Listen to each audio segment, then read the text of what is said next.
So the title of the talk is The Politics of Belonging in International Legal Thought. Now, I came to the project about 2.5 years ago.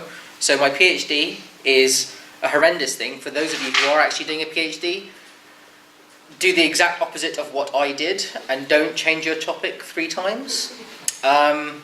And if you are going to change it, please just end up on something that you end up love doing. Otherwise, it's going to be unbearable.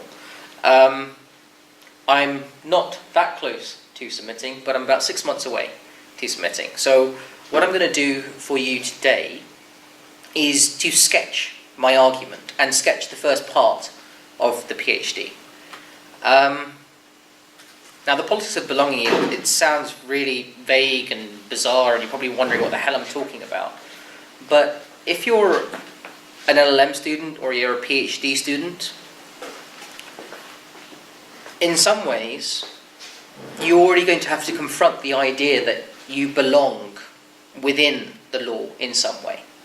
You're going to practice it, you're going to be an academic, you're going to talk about it, you're studying it. The very fact that you are reading international legal textbooks means that you are already within the domains of law, whether you want to be or not. A huge part of my research is concerned with what has come to be known critical international legal thought. Over about 30 years ago, there were a group of scholars who started writing to the discipline and within the discipline. And nowadays, a lot of what they were writing has become the mainstream of the discipline.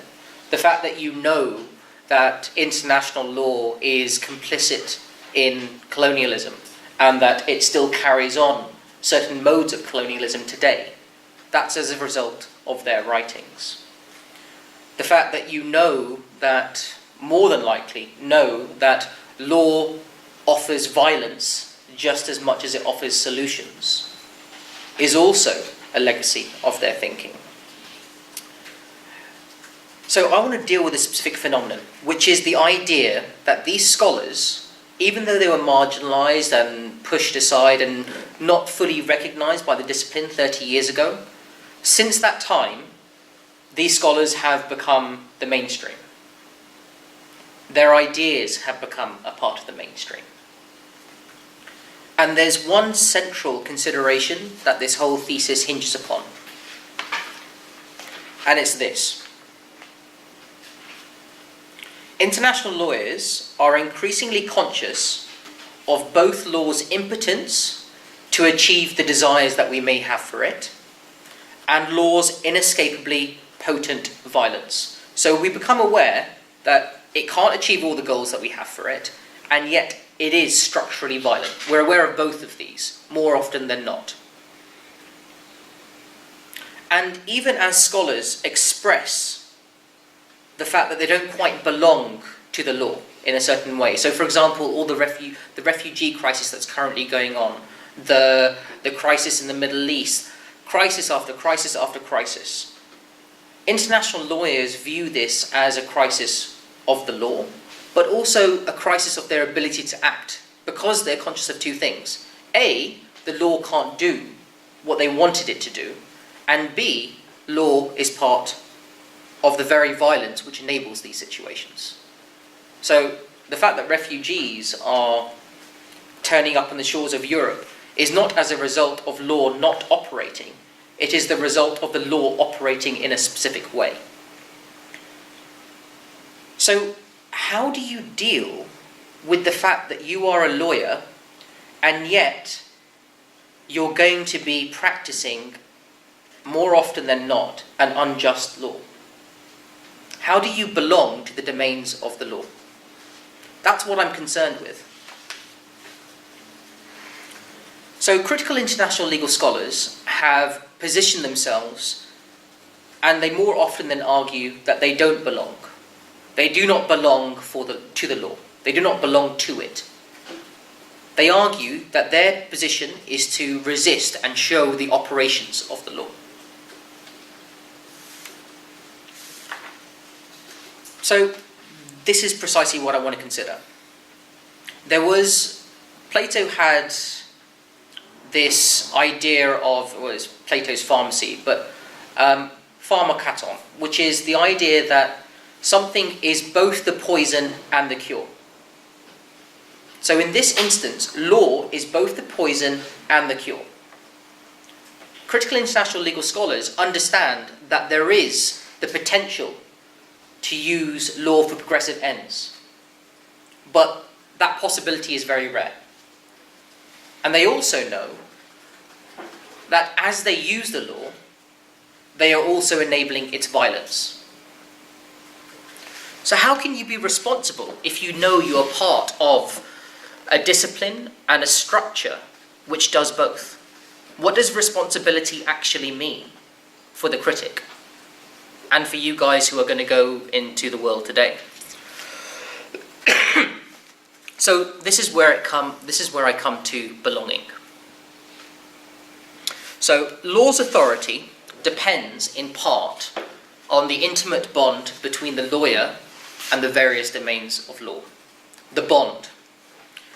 It is this bond that allows for the movement of the law, for the law to change. And just as this bond may strengthen law's authority, it's also capable of changing law's understanding of itself. And just as it's possible that this intimate bond can strengthen the lawyer's sense of responsibility, it can also weaken it.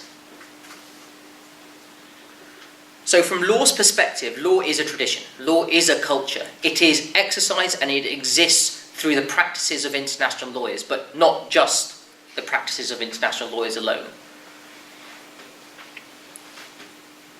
But law is able to renew and replenish itself by creating, nurturing, and sustaining this intimate and effective bond between itself and lawyers.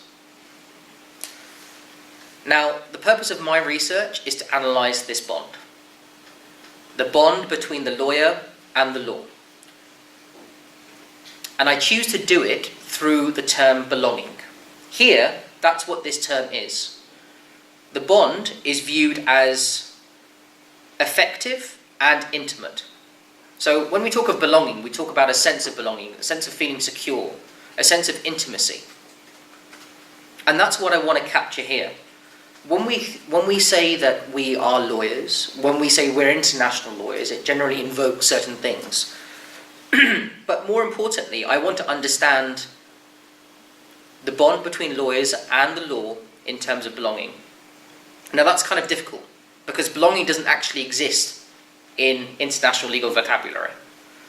As international lawyers, we don't think of this bond in terms of belonging. We think about it in terms of formalism, instrumentalism. We think about it in categories which are strategic and functional.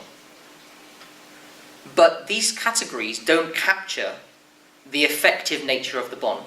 And by effective, I mean the bodily nature of the bond. So belonging is absent, perhaps because it's taken for granted. You know, it's commonsensical that you may think that the lawyer belongs to the law. You practice the law, you enact the law, you apply its rules, you belong to the law. Perhaps it doesn't exist because it's very unlaw-like. It's very slippery. If you try and define belonging, we could go for hours and hours and hours. And law loves definition. Or perhaps because belonging is pre-discursive.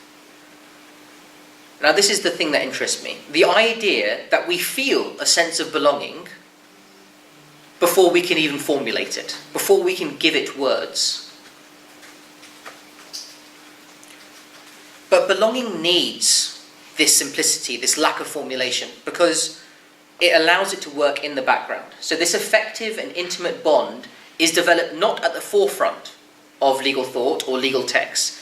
It's developed in the background, through these texts, through people, through their actions, through the way that we conduct ourselves on a daily basis. Now, belonging and this simplicity, the fact that we haven't formulated it, obscures things on three fronts. It obscures and conceals the different ways that we perform belonging in the discipline. And there are different ways that we perform belonging in the discipline. It obscures how different people pursuing different projects attempt to secure, nurture, and conscript belonging. So essentially, in order for any project to succeed in law, that project has to nurture the intimacy between a certain vision of the law and the lawyer. So belonging always operates, and it operates across the spectrum. And finally, it masks the political work that belonging achieves. So the ways in which the lawyer's belonging is actually able to shape, transform, and renew the discipline and the law. So I'm trying to argue here that actually certain understandings of belonging allow us to renew the discipline itself. Okay, so it does shape the discipline, not merely the bond, but that bond helps shape the discipline. Okay, now this is a difficult task, given the fact that it's not articulated. So how do we actually get to belonging? How do we understand what it is? When it's not written, when the word is not used, where do we look? I look in several places. So this bond can be nurtured across the entire terrain of international law. It can be nurtured when we speak about the task of the lawyer. So what is the task or the responsibility of the international lawyer? When we talk about that, we put together a certain sense of intimacy, a certain affection that the lawyer should have for the law. And I'll give a few examples in a little bit. We speak about it when we talk about put your hand up if you've heard of Bourdieu, for example. Okay, a couple of you. We speak about belonging when we talk about the way that the culture works, the ingrained sense, the common sense, the ingrained feel for the game, as Bourdieu would put it. We belong when we have an intuitive feel for the game, to know how to play with the rules, how to play with the arguments. That's when we feel like we belong, we feel at home. But it's not just when we talk about the culture and what happens in the culture of law, or when we talk about the responsibilities of the lawyer. It also crops up when we talk about the identity of the lawyer. So belonging is not irreducible to identity, it's not reducible to culture, and it's not reducible to the idea of responsibility, even though it draws from all three. So, belonging has been articulated in different disciplines, mostly philosophy, political thought, psychology, anthropology, and we've even got some in human rights jurisprudence. But what interests me is a specific question that's always invoked by belonging, which is, how am I related to the world that I live in? Okay? And belonging addresses that question, A, through a sense of effectiveness, so a sense of inner feeling, unthought feeling. And second, it addresses that question in terms of the place in which you actually live. So if you're a lawyer, you live within certain domains of the law, and sometimes you live outside of the law. How you negotiate that space is central to belonging. Now what I want to do is, I want to draw out 3 specific ways in which belonging has been thought, or theorized, arguably, within the discipline. So what I do is, in this particular case, I am trying to look at the way that lawyers write and how they speak about identity, the sense of culture, and the tasks and responsibility of the lawyer. The first thing I want to show is that belonging can be nurtured across most terrains. Psychology psychological research has shown that we feel a sense of intimacy in how we relate to time, how we relate to our social surroundings, and how we relate to ourselves. Okay? So I'm going to give an example of how you can read belonging into international law. Elihu Root was an interwar scholar, and he wrote in 1925, I'm going to read this out as a quote, "As a declaration of war brings the soldier the opportunity for which his life has been a preparation, so this call for the codification of international law from both sides of the Atlantic presents the occasion for which all the societies learned in international law exist. It is for such an opportunity as this that they have been preparing, some of them for 70 years past. Now is their time to justify. Of course, they will justify with ardour and devotion, and there will be no more avoidable delay, no more hesitation." Now, it's a small quote, but what Root does in this article is draw a very specific relationship between the lawyer and time. He tells us here that not only does it mean to be an international lawyer means to give virtue to a stable and constantly unfolding past. 70 years past. We have to give and devote ourselves to the unfolding of this history. And of course, he calls international lawyers soldiers and so forth. But the point is that for him, time was uninterrupted. It was invariable. It was living out. The task of the lawyer was to live out the progressive unfolding that was international law. Now, during the same couple of years earlier, there was a diplomat, international lawyer called Leon Bourgeois, and he opened the meeting that set up the Permanent Court of International Justice. And he opened the meeting this way. He said, "Speaking in the name of the Council of the League of Nations, I have wished to simply show what a large place in our eyes the Court of Justice must take in the international organisation of the world.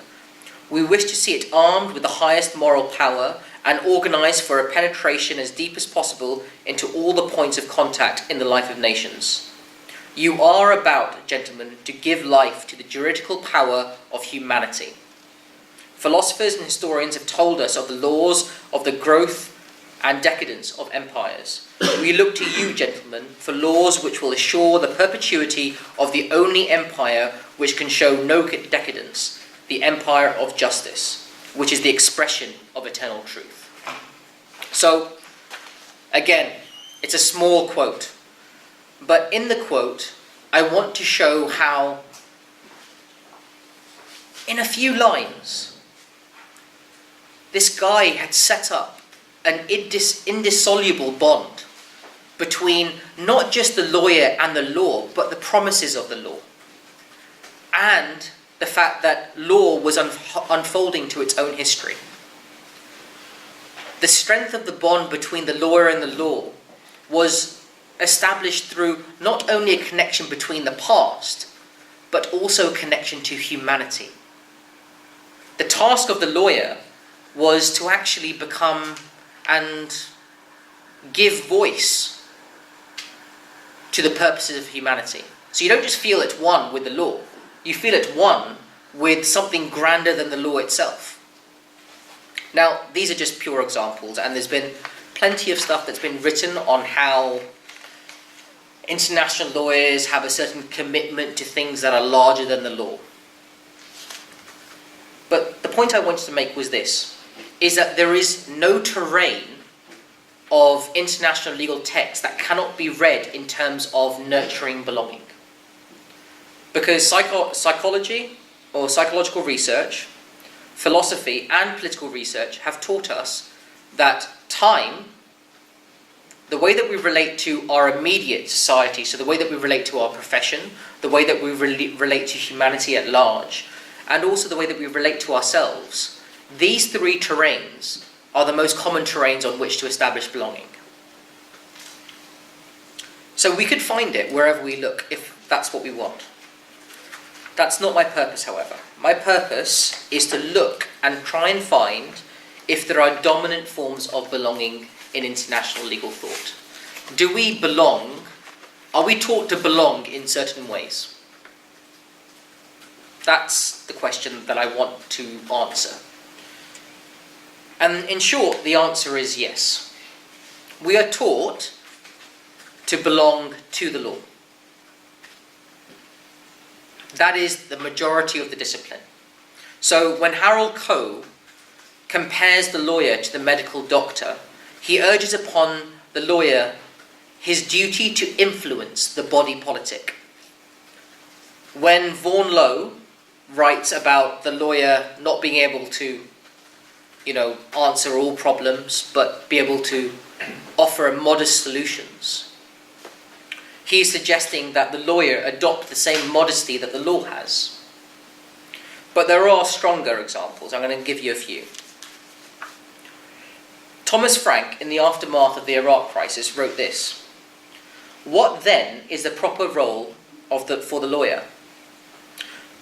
And we shouldn't be surprised by his response.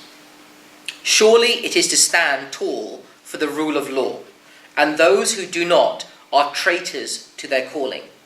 They should zealously guard their professional integrity for a time when it can again be used in the service of the common weal." There's no question of it for him. The obligation, belonging is an obligation for him. It's not something that we can choose. It's not something that is changeable. In times of crisis, it's more important that we belong to the law and we defend the law. Otherwise, in his words, we're traitors. James Crawford, a couple of years ago, talked about how to respond to international law in times of crisis. He said that the discipline was in crisis, it was under sustained attack, and he offered the spectre of its destruction. And yet, we can see exactly the same moves. The further that he wrote, he said this: he pushed the audience towards, I quote, "a more nuanced awareness of our own collective history as international lawyers and as our institutions." His message was, we can succeed to the extent that any human purposive activities can succeed if we stick to our disciplinary last, as lawyers of the international system, as lawyers to the last. We are lawyers first and last. We are not, the list is long of those we are not. We are professionals of our discipline, law. Again, we belong to the law. We take our command, our sense of belonging, our intimacy is commanded, it's assigned. It doesn't come from a choice that we make. We have chosen our profession. And once we have chosen our profession, we must care for it. Not because of our choice, but because that's what the law demands of us. Then he goes on. He asks international lawyers to have a home base, somewhere to be disciplinary from. And it's remarkable. I mean, I can go on and on and on with examples of this. But what's curious to me, if the dominant way of understanding belonging in international law is that we belong to the law, now critics have made this point in various different ways for so very long. Law exercises its authority over us in a certain way. But what is not realised by the crits necessarily, or what hasn't been taken seriously by the crits, is that this form of speaking, this form of articulation is everywhere in international legal texts. It's also how we're taught most of the time when we're taught in the classroom. The sense of belonging to the law is something that is second nature. Even when we're against the law and we see the limits of the law, we want to reform it. Root, Co, they're both big fans of reforming international law. But ultimately, they want to belong to the law. They want to protect it, preserve it. Now, there's a couple of assumptions here that they make. The first is that they assume a split between the lawyer and the law. They say that, this is the theoretical assumption behind their work. They assume that the law can make demands on the lawyer. And it can do this because the law gives the lawyer his identity. And in fact, the lawyer owes his identity to the law. So, by splitting the lawyer and the law, the idea of belonging becomes a question of hierarchy. The law is up here, and the lawyer is down here. And the lawyer belongs to the law. The movement is always upwards. The movement is always to the law. The law is what sets the vision. Now, it's interesting that there is a separation between the law and the lawyer, but I'll come back to that. So, if they separate the lawyer and the law, and they say that you belong to the law, the presumption is that you find belonging somewhere in between. Belonging is between these two. It's between the law and the lawyer. It's not something that exists in the lawyer. And it's not something that motors the law. So it's not found within each of these two objects. It's found between them. So that's one image of belonging that we have in the law. It's also the most obvious one. Now I want to bring out a second. And the second we find in the work of Martti Koskiniemi. So, Koskiniemi, if you guys do know of him, and I'm sure that you do, wrote From Apology to Utopia in 1989. It got completely trashed by most of the reviewers, including one of your professors here, who is conspicuously absent. But, of course, Professor Koskiniemi is now one of the most respected international lawyers within the discipline. And perhaps less looked at is his idea that he put forward in the final chapter of From Apology to Utopia. I don't mean his epilogue, but I mean the final chapter. In this final chapter, so he's basically spent seven chapters saying that international law was structurally indeterminate. We were either arguing from Apology, or we were arguing from Utopia, and that both positions were susceptible from critique from the other position. Right? He was essentially arguing that in order to make a legal argument, you needed to make a political choice. So for lawyers, he was basically saying law is politics, which, in some senses, was his argument, but in a lot of other senses it wasn't. But in the final chapter, From Apology to Utopia, he made a second move. So the first move was the indeterminacy critique and the structuralism associated with the indeterminacy critique. But the second move that he made was he tried to show how his critique could be constructive. So the positive side to his critique. He said this: the problem of international law is whether and how one can live in and through it. Whether one be a practitioner or theorist, a diplomat or a professor. So he did this thing, he did a couple of moves, which I'm not going to go into full detail of. But he essentially said that we enter international law through our roles. So you guys are students of international law. This is your role. Jean is an academic. He occasionally practices. I am an academic. We enter and we live in international law through our roles. But he was adamant about this. We live in and through international law. And the second thing that he said was this. So he outlined a vision of the critical international lawyer. I'm going to read out a little section. So the critical international lawyer that Koskiniemi had in mind in the later stage of his monograph was a conscious international lawyer who, I quote, must participate in social routine and yet do it from a distance, who knows that the indeterminacy of legal argument provides, quote, a possibility for reformed routine, a routine which allows the lawyer to escape from the limitations of role and help create a better society whilst enabling him to live a conscious and meaningful life as a lawyer.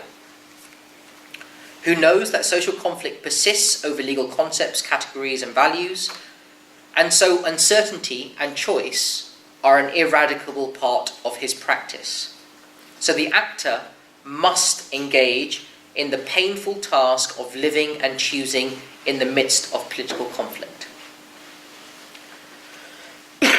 He's developed this theme throughout a book, hundreds of articles, well I say hundreds, but I mean several articles, and so forth. But he did a couple of things in there. The point, of course, was not to say don't be an international lawyer.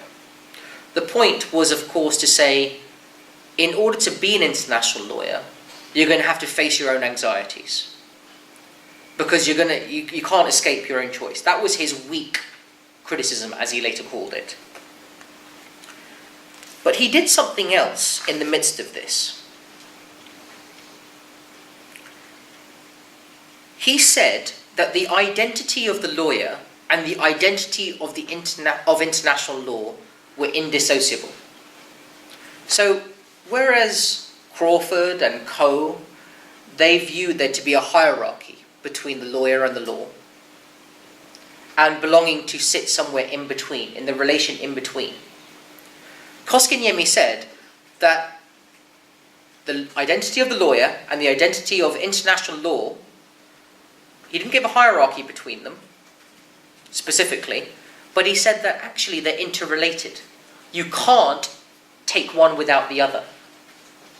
So he accepted the point that law gives the international lawyer his or her identity.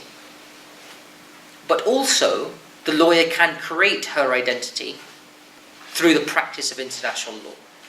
Now this is a very simple point, but it has a consequence. The consequence is that belonging is not found in a gap between the lawyer and the law. Belonging is found within a relation within yourself and a relation within the law, and how you choose to live within the domain of law. So belonging is actually found in a completely different place. The second thing that he did was he brought to the front of our considerations the fact that it's our conscious choices that determine the lives that we live in international law and the future of international law itself.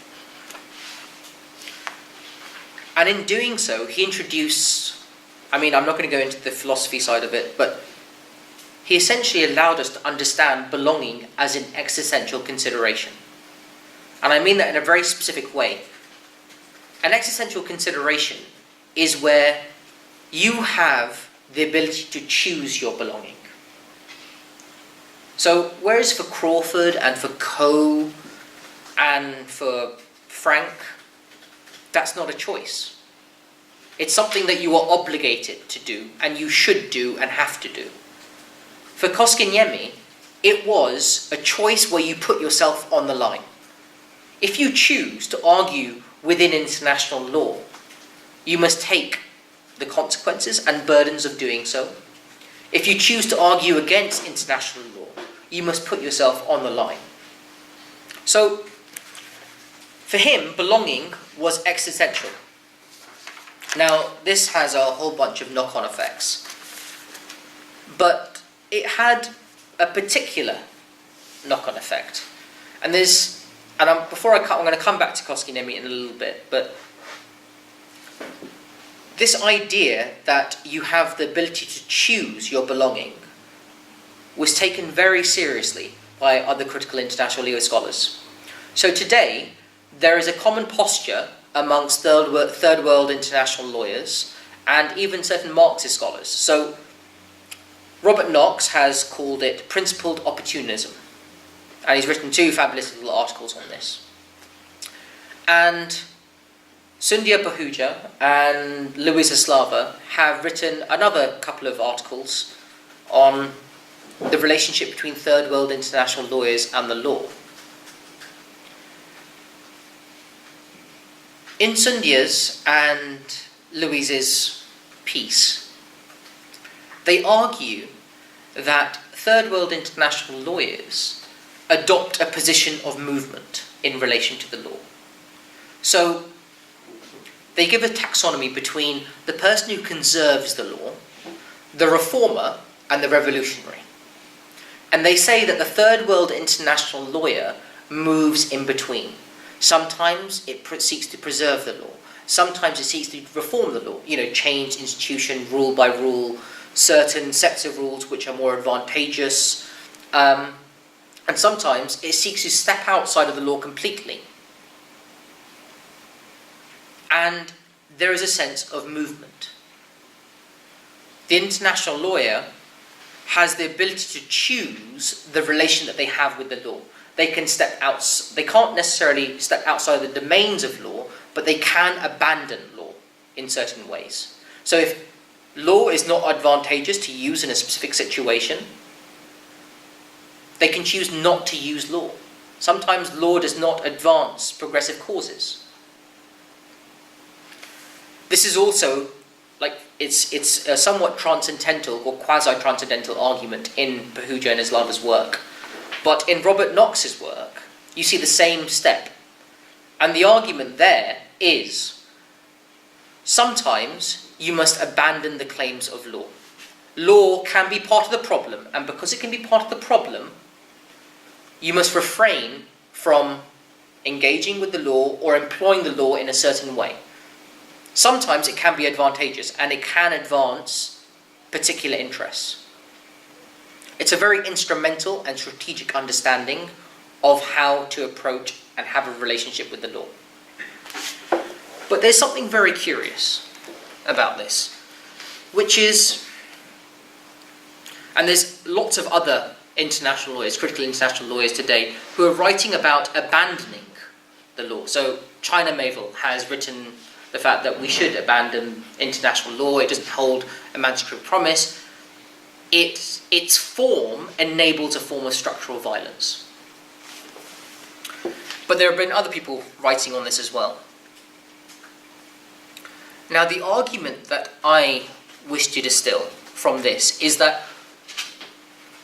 in Sundhya Pahuja's and Slava's work, we can see something that we can term as, or at least that I want to term as, differential belonging.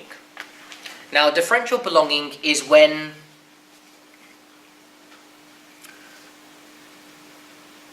you can move in a flexible and tactical way in relation to what you belong to.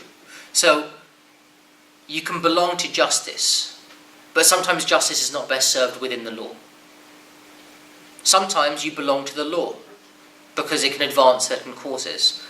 So it acknowledges the fact that you can belong to several things, excluding the law, and that actually there is a tactical movement between these. But there's something that bothers me here, which is, and this is where I'm going to come back to Koskiniemi, which is the idea that if you can, in fact, constantly shift position, and you can move tactically in your relationship to the law, and sometimes you can advocate the abandoning or the non-use of law, if you can say that you do not belong, there is a small issue in the fact that as academics of international law, as writers, as producers, they do not and cannot escape the domains of international law. They are always in international law whether they like it or not. They are producing scholarship in international law. They are changing the way that people think within the discipline. So to argue for the abandonment of law in certain cases, that's fine. And to argue that belonging can be differentiated in different instances is fine. But there needs to be a certain acknowledgement of the fact that you are rooted and living within the domains of law. And that needs to happen because if you don't have that idea that you are exercising a form of not belonging within the domains of law, i.e. whilst you are belonging, then it leads to a certain form of irresponsibility. So if you constantly advocate for tactical manoeuvring in relation to the law, and you don't simultaneously acknowledge the fact that you are teaching law, you are teaching doctrine, you are teaching students how to apply the law, your understanding of your own belonging is slightly warped. Or not warped, warped is far too strong, it is far too one-sided. You're not taking responsibility for the way that you are shaping the law because you view yourself as shaping the law by resisting belonging in certain ways, when in fact you also belong to the domains of law in certain ways. So, my point is this. My point is that there is something in Koskiniemi which seems to have been forgotten by critical international lawyers. And I think that it needs to be adapted and manoeuvred. But in Koskiniemi, when he said that we live in and through international law, and he introduced belonging as an existential consideration, he placed us within the domains of international law, within the places and locations of international law. He knew that we could only enter international law through our roles and routines. We could transform it, but we had to take responsibility and what he called an ethic of responsibility, a certain transparency to the way that we live within the discipline. Now, as awful as his name may be in terms of association, Martin Heidegger expounded on the idea of dwelling. And I wanted to sort of take a bit of a normative leap and complement what Koskiniemi was saying in From Apology to Utopia and actually develop it. Critical international legal scholars need to acknowledge that they are dwelling in the domains of international law, that they are teaching law, they're teaching doctrine, they're teaching rules, they're teaching lawyers how to behave and act as practitioners, as academics. But dwelling imposes certain obligations. It imposes the obligation to care and respect and build where you dwell. This is what Heidegger sort of developed a little bit. So what seems to have been forgotten for me, and the point of my entire thesis, is to look at the way that critical international legal scholars have actually lived in and cared for and protected international law. So that's my research is focused in that direction. It's focused to look at the way that international lawyers have shown loyalty, love, and faith in international law, despite the fact that they consider themselves to often not belong, even if there is common acknowledgement that they in fact do. So the point, of course, is for me to try and introduce the idea that critical legal scholars need to be far more responsible about how they are shaping, renewing, and protecting the discipline. Because that's what they are doing. That's it.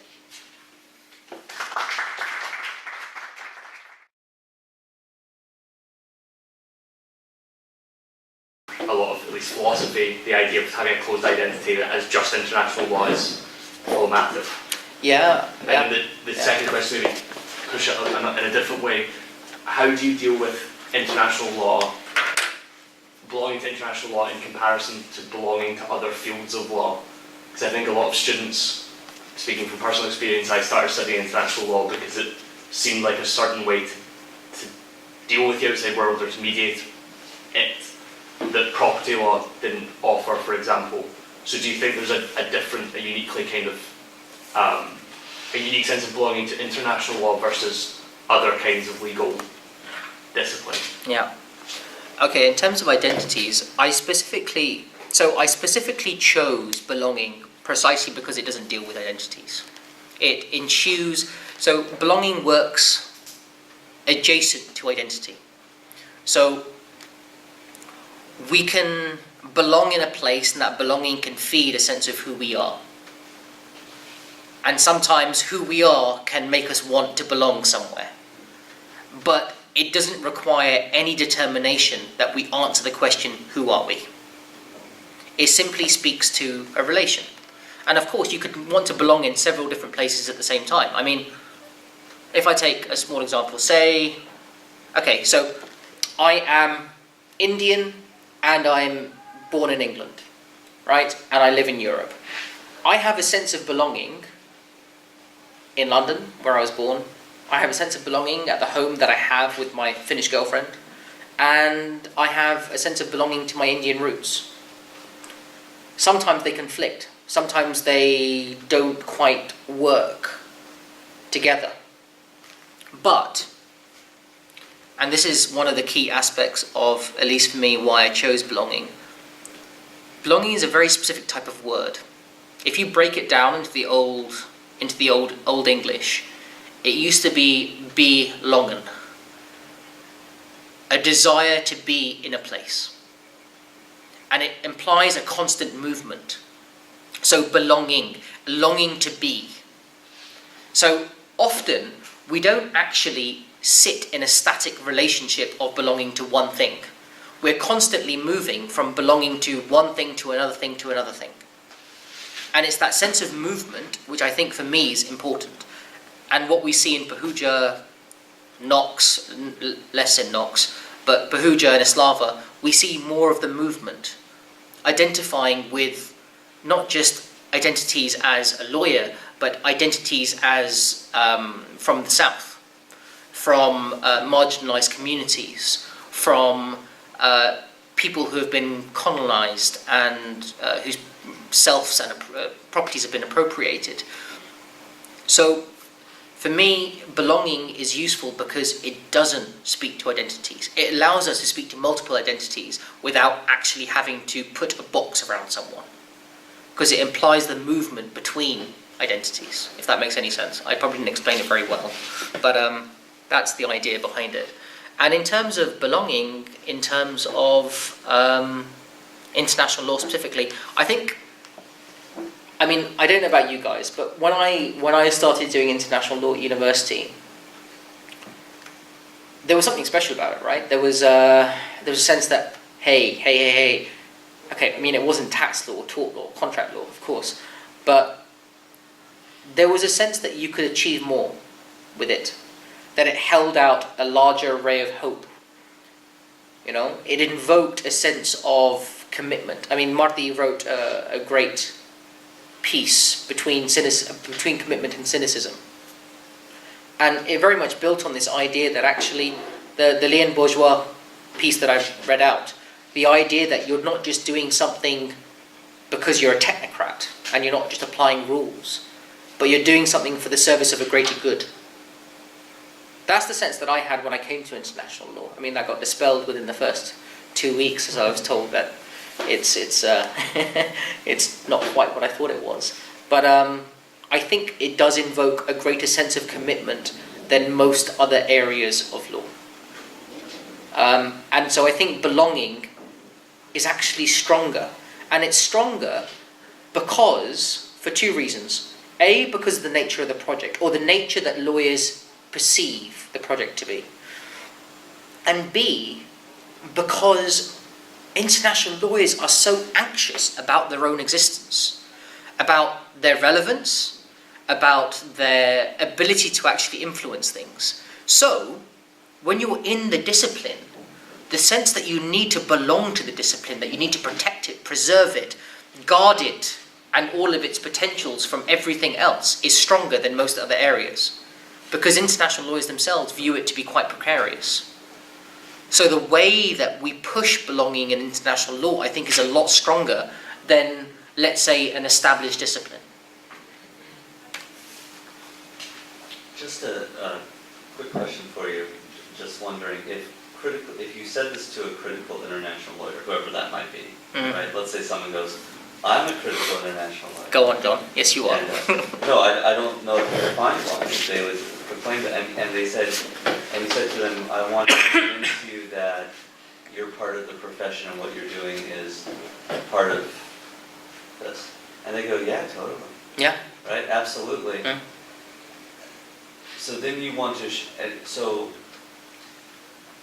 with your project, how are you going, what's the frame, so how would you respond to that if most of them agree with you?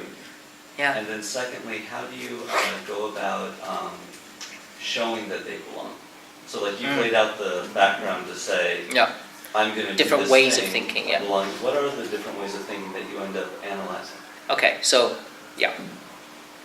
Yes, most crits would actually turn and say, yeah, of course I belong. You know, like, I do. I'm here.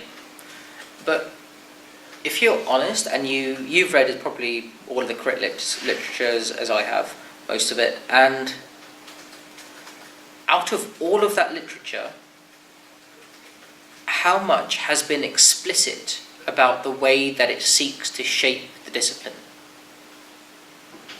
That's what I'm getting at. So what I'm getting at is that there's a dominant posture amongst crits, and that dominant posture is of resistance.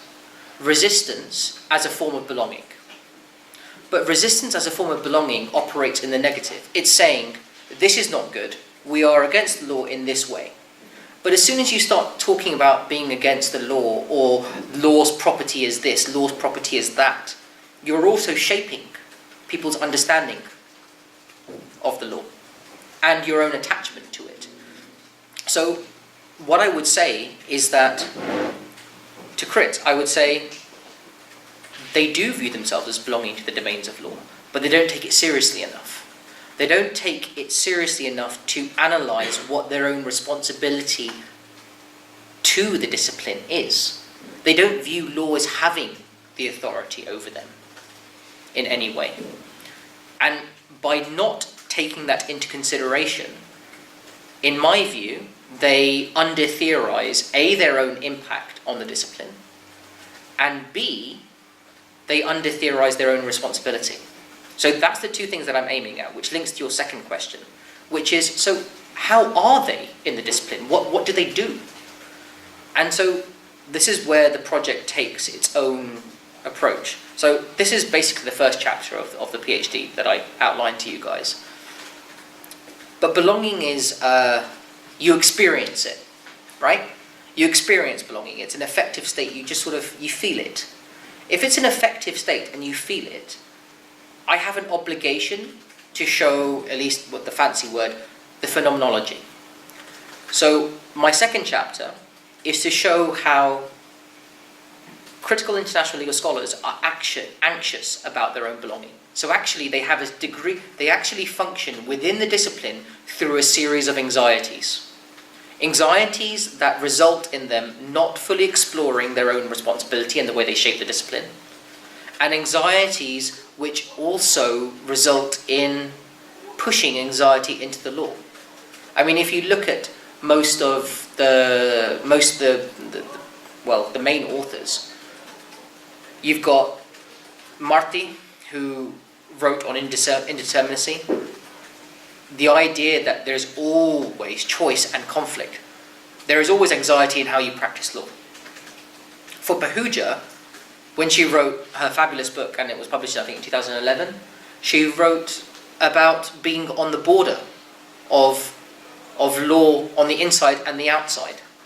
The anxiety was read into the law itself. When Orford wrote in 2003, 2004 about how we think about the foundation of the discipline, she read anxiety into the foundation of the discipline. So what I'm trying to say is this: is that critical international lawyers, I don't think, have taken seriously how they're actually shaping the discipline. And I think I don't think it's a bad thing. I mean, you can't shape the discipline and then reflect on how you're doing it in the same act, right? So I'm trying to look at how they have shaped the discipline and how they've acted in the discipline. And so I explore A, the experience of belonging, which I call the anxieties of belonging for the critical scholar. And second, I explore love, the way they imbue love into the discipline, and the nature of that love. The third thing that I explore is how they are loyal to the discipline, and how they imbue a certain sense of loyalty into the discipline. And then the final one is faith. How actually they push a certain form of faith. I mean, there have been a couple of writings on faith which are quite good. But yeah, those are my 3 forms of belonging, if that makes any sense. John? It was Martin, you had a question now? Something struck me during the run of excerpts and readings you gave us, is that a lot of the people you quoted from were to some extent practitioners and practically applying international law in high-level diplomatic positions. If we're talking about Brute or Bourgeois, especially at the opening of the international court as it was, he's hardly going to turn around and say, well, law's great, but you can also use politics as well if you want.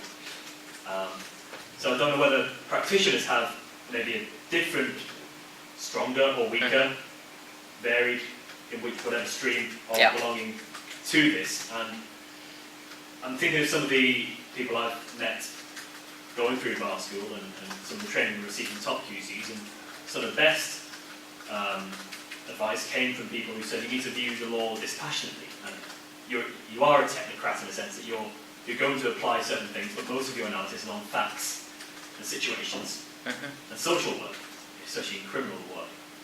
And maybe international laws are different in that sense.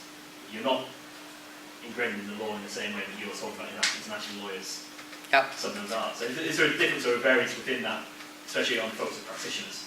Well, okay, so the practitioners that I have mentioned are not solely practitioners. No. So Coe, Crawford, Frank, they've all practiced. Leon Bourgeois even wrote a few articles and was a scholar. He was also a diplomat.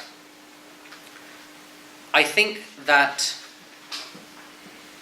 the nature of belonging when you are a practitioner is substantially different. But you don't have to be a technocrat.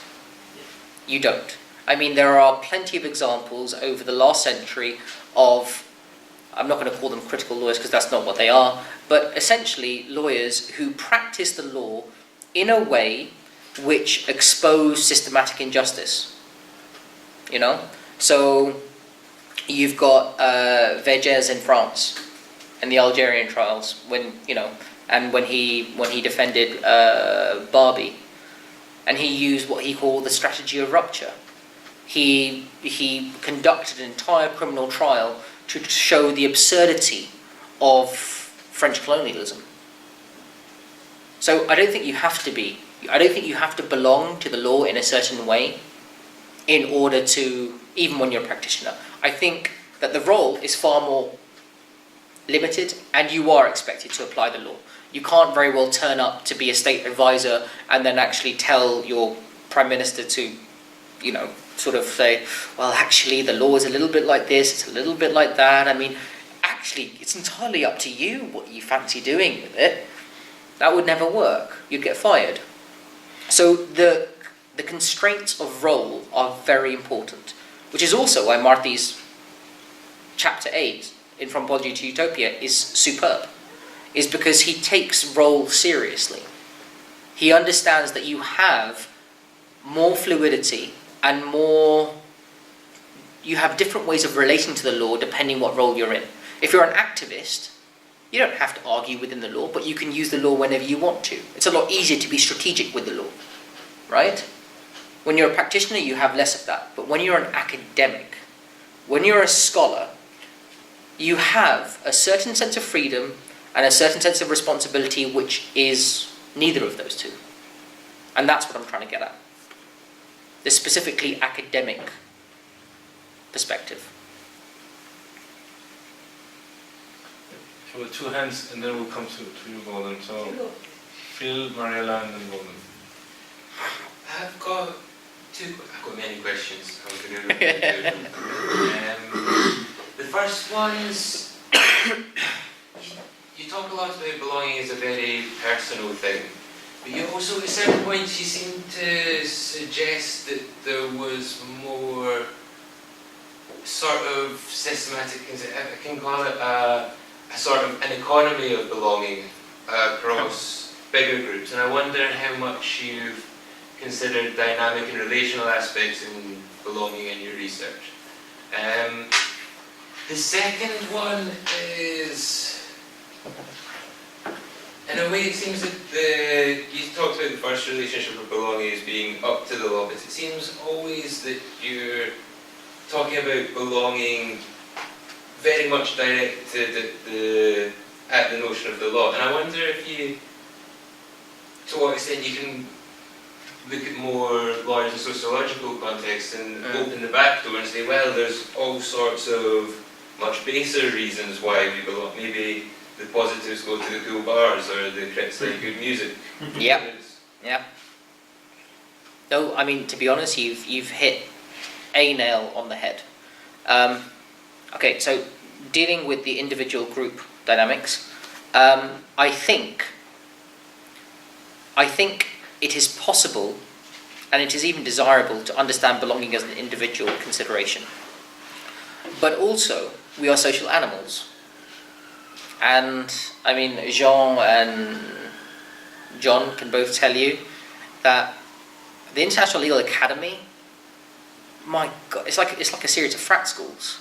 Like, you literally have different things a year, like different conferences and types of that, where you go along and you got your crowd, you know?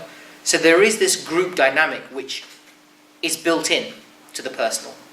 And I think the sense of belonging, like, because we write together, we construct ideas together, I think belonging takes on a group aspect.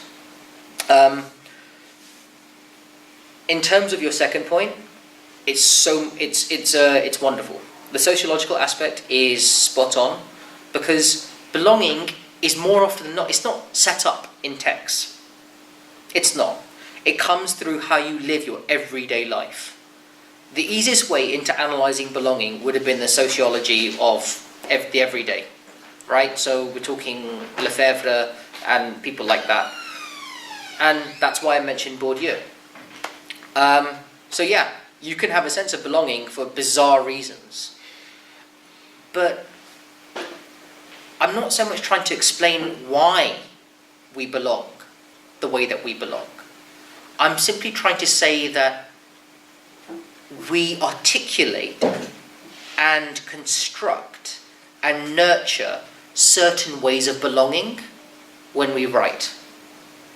That's all I'm saying. It's a smaller claim. Okay. But if I was to be really serious about belonging, I would go down your route. And it's, yeah, spot on. My turn, right? Okay, so you're trying to be a crit of the crits, that's what I was thinking the first thing. Well, crit of the crits, I don't know about that, but trying to think alongside them. Fair enough.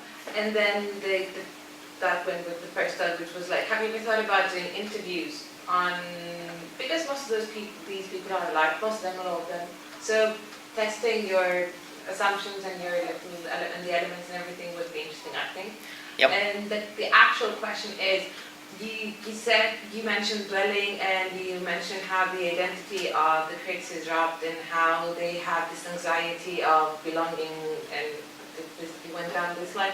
And I wanted to ask, have you ever considered that it just might be that their stance is hypocritical, because belonging to not belonging is also belonging?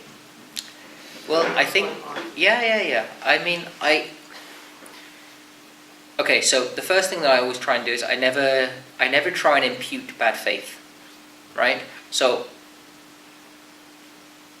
at least this is what I was taught within the first 3 months of my PhD, but maybe because it was at Cambridge and they have a particular way of thinking, I was taught to never read people as badly as I could read them if I was to be really severe. So I don't think they're hypocritical. My perspective is that they have a sense of belonging, but that sense of belonging is that they do care, and they care for international law, but they view critique as a form of caring. So they view resistance as a form of care. And I think that's very important. But when you care, it's not always negative.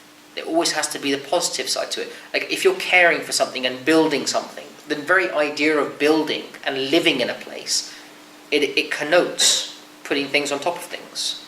So for me, I'm more interested in the idea that if they experience belonging in a certain way and they live out belonging in a certain way, what does that actually mean for the discipline? How does that actually move the discipline forward? I completely agree with you about the interviews. For the PhD, I have no intention of doing interviews, but for the book, I actually kind of want to. Now, whether they're going to be...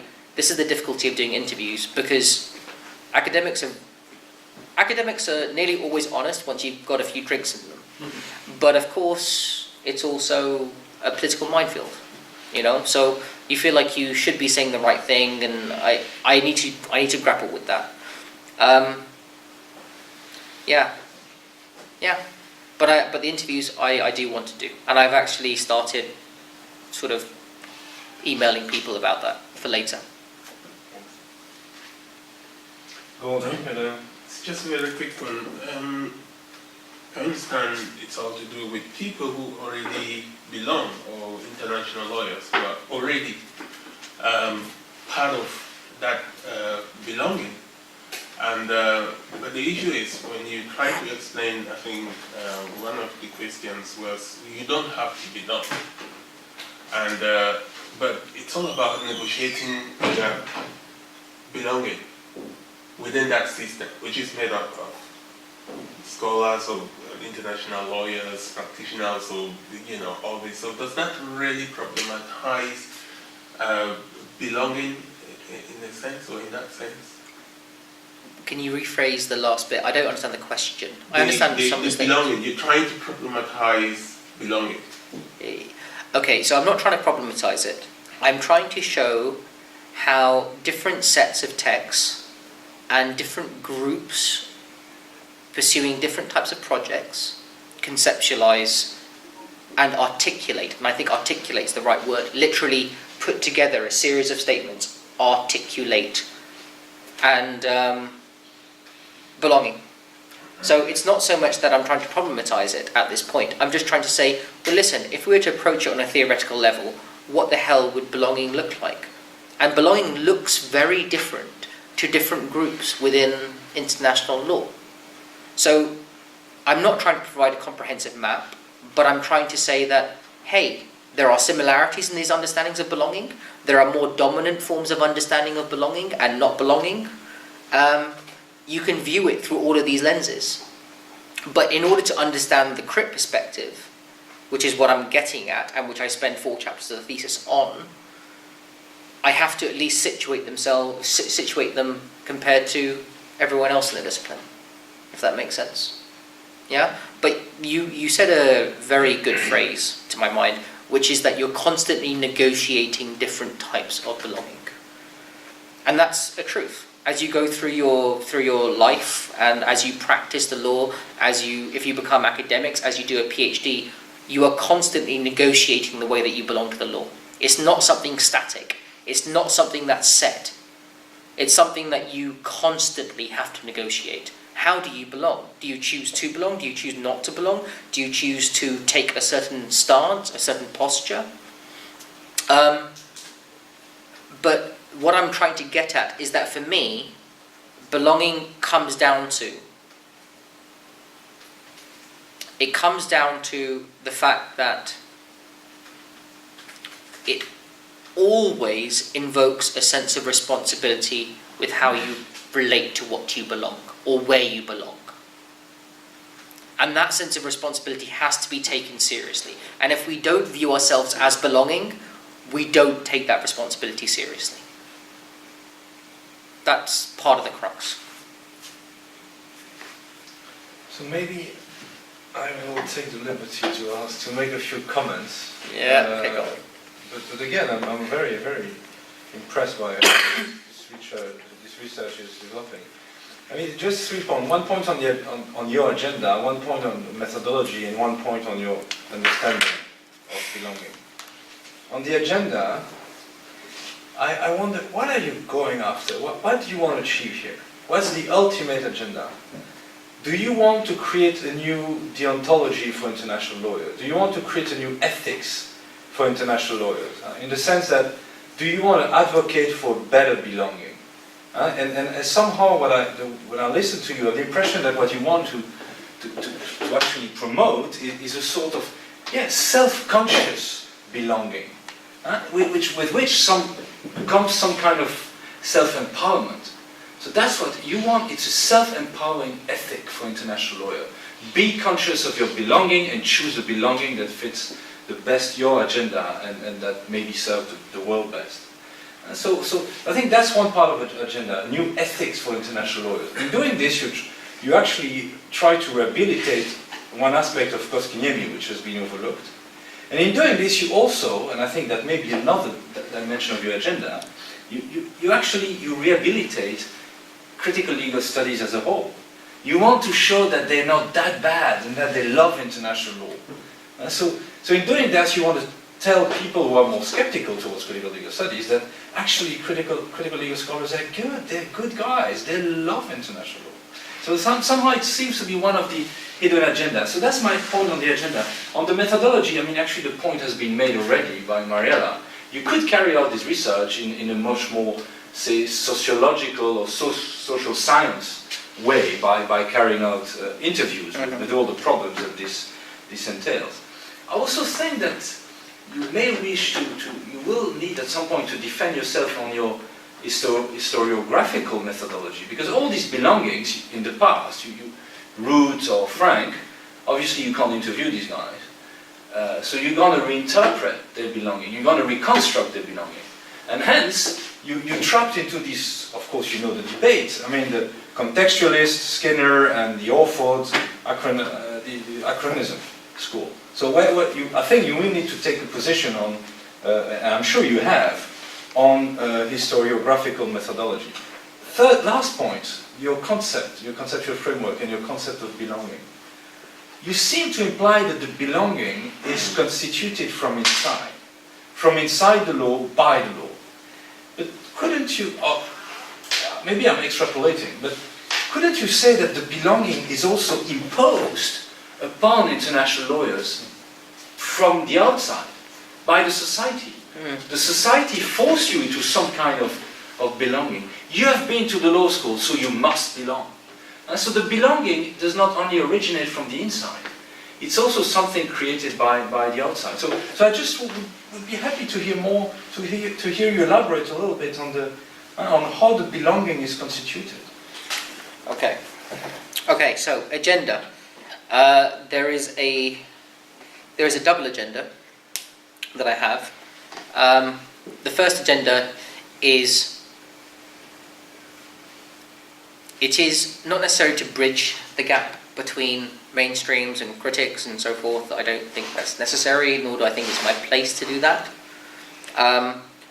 But it is to show the way in which critique and critical scholars belong. So it is to show the way in which they shape the discipline. And I think it's possible to do that now, 2.5 decades on from their work. But also, I think it's important to do, and I haven't really mentioned this up to this point, I want to try and argue that critical scholars, by and large, or at least the critical scholars that I address, are crisis thinkers. And by crisis thinkers, I mean something very specific. Habermas wrote in the 1970s that the biggest problem of modernity would be on how to renew traditions. How do you renew a tradition that is dying? And so my agenda here is to attempt to position critical scholars as offering a bridge between the old and the new, as renewing international law and what international law is as a culture in certain ways. And I want to understand them as crisis thinkers, as Habermas would have it. So that's my first agenda. The second agenda is that I actually want to take crits to their natural conclusions. So I want to say, well, it's all well and fine that you have theorized all of these relations to the law and to other people in the discipline, but what is it that you're actually doing to the discipline? So I want to try and push that question. So that's my agendas. In terms of methodology, interviews, yes, I want to do it, will do it for the book, won't do it for the PhD. Now, in terms of reconstruction, so I had to think really hard about the methodology because there is essentially 3 different methods that I use in the PhD. In the thing that I've just presented to you, how the hell can you talk about belonging when the texts themselves don't talk about belonging?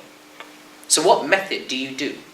You have to simultaneously read into the text belonging, and you've got to read it out of the text. So there is an old, I say old, it's mid-1980s, but there's an old theory by Stuart Hall. He called it the theory of articulation.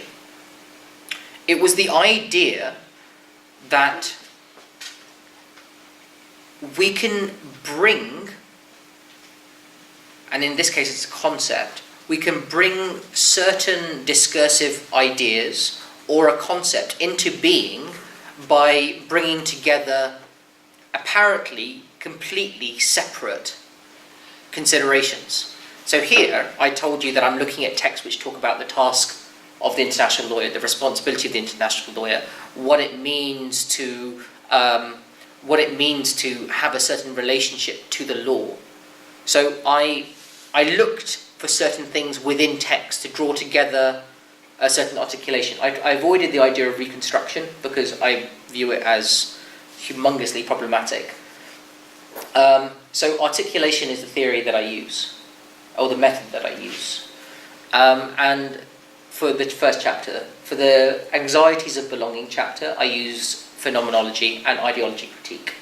And for the last 2 chapters on love, loyalty, and faith, I again use a form of, well, English literature reading. I mean, it's a very specific type of method, but it essentially offers a psychoanalytic reading of international legal texts. And then finally, conceptual.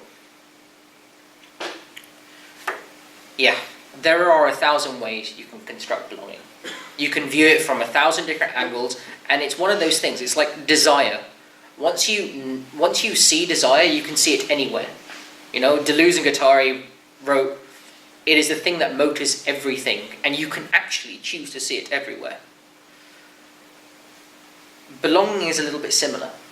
You can see it as arising out of anything. You can see it as being pushed by anything. So of course, I'm making limited choices on how I choose to see it. I'm looking at the way that it can be expressed and brought out from texts, not from the sociological everyday lives of individuals and so forth. So there is a conceptual limitation. Thanks a lot. I mean, we've been very much provoked. You've seen the amount of questions you got. I mean, on behalf of the Centre and everyone, and John as well, we would like to wish you good luck with the completion of this very important work. Thank you. I personally hope to see a manuscript coming at some point with Cambridge University Press. Thanks again for visiting us for the second time. We hope you'll be back. We have quite a lot of wine, so we can wind down and relax. But before that, we need to give you a hand. So thank you so much.